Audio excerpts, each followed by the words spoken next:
పరపితామహ సిద్ధాంతం ప్రకారం శ్రీ పరాభవనామ సంవత్సరంలోని కర్కాటక రాశి వారికి ఎలాంటి ఫలితాలు ఉండబోతుంది? ఈ సంవత్సరం కర్కాటక రాశి వారికి కూడా మిశ్రమ ఫలితాలే వస్తున్నాయి. అనారోగ్య రీత్యా, విద్య రీత్యా, శుభకార్యాల రీత్యా, ఆర్థిక ధన మూలాలు దెబ్బతినే అవకాశాలు ఎక్కువగా ఉన్నాయి.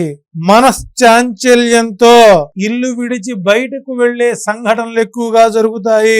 కుటుంబం మధ్య కలహాలు పెరిగే అవకాశం ఎక్కువ ఉంది. మతిమరుపు, మందబుద్ధితో ప్రయాణాలు ఎందుకు పోయి తప్పిపోవడం జరుగుతుంది. దూర ప్రయాణాలు, తిరునాళ్లు, పుష్కరాలు ఇత్యాది జన సమూహంలో కలవడం వల్ల దారి తప్పి కొంతకాలం గాలిలో తిరగాల్సినటువంటి పరిస్థితులు గోచరిస్తున్నాయి. గృహ నిర్మాణాల్లో చేపట్టే పనులు ఆటంకాలతో ముగిసే అవకాశాలు ఎక్కువ ఉన్నాయి. కోర్టు కేసులు ఎందుకు కొంత వ్యతిరేకత వ్యక్తమవుతుంది.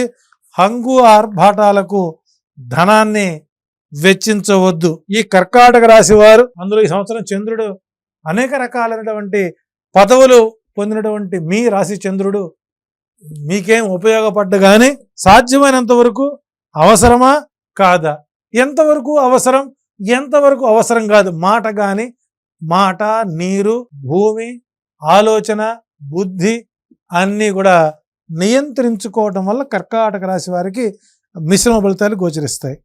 ఇక విద్యార్థులకి కష్టపడితే కానీ బార్డర్లో నెట్టుకొచ్చే అవకాశం ఉంది. త్రుటిలో ర్యాంకులు తప్పే అవకాశం ఉంది. నిరుద్యోగులకు ఎవరన్నా ఉద్యోగం ఇస్తాం, ముందు డబ్బులు కట్టండి అంటే మీరు మోసపోవడానికి సిద్ధంగా ఉంటారు ఈ సంవత్సరం.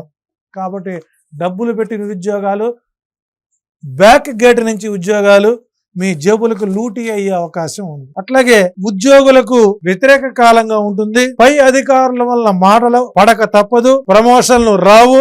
దూర ప్రాంతాలకు బదిలీ అవుతారు. సస్పెన్షన్స్ ఎదుర్కోవాల్సిన పరిస్థితి ఉంది. ఇక వ్యాపారులకు అనుకూల కాలం కాదు. కార్మికులకు ఆర్థిక సమస్యలు తలెత్తే అవకాశం ఎక్కువగా ఉంది. వ్యవసాయదారులకు పశు క్షేత్ర వృద్ధి ఉండదు. పశువులకు అనారోగ్యంతో రైతుకి ఇబ్బందులు కలిగే పరిస్థితి కనబడుతున్నాయి. ఆక్వాకల్చర్లో ఉన్న వాళ్ళకి ఆర్థిక నష్టాలు వచ్చే అవకాశం ఎక్కువ ఉంది. కవులకు, కళాకారులకు ఆర్థిక వ్యవహారాలు, ఆరోగ్య సమస్యలు చుట్టుముట్టే అవకాశాలు ఎక్కువ ఉన్నాయి. సినిమా రంగంలో వారు నష్టాల బాటన పడతారు. ఆర్థిక లావాదేవీలు మందగిస్తాయి. ఆఫర్లు రాక రుణాలతో నెట్టుకొచ్చే పరిస్థితి కనబడుతుంది.